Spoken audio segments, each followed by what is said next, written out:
যে তোমরা দিনটা পেয়েছো, অর্থাৎ সেই দিনটা 9 জিলহজের দিন ছিল।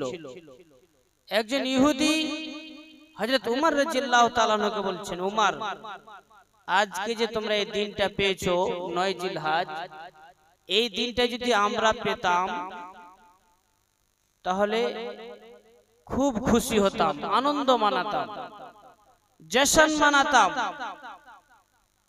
একদম পাড়া প্রতিবেশীকে সাজিয়ে খুব আনন্দ ভোগ করতাম।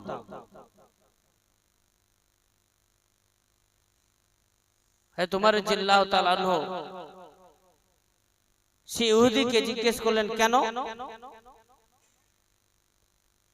সে একজন ইহুদি, কিন্তু সেও জানে যে ইসলাম ধর্মের পরিপূর্ণতা কোন দিনে হয়েছে।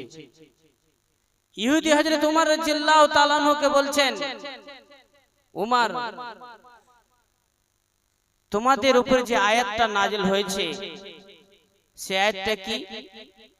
আল-ইয়াওমা আকমালতু লাকুম দীনাকুম ওয়া আতমামতু আলাইকুম নি'মাতি ওয়া রাযীতু লাকুমুল ইসলাম দীনা।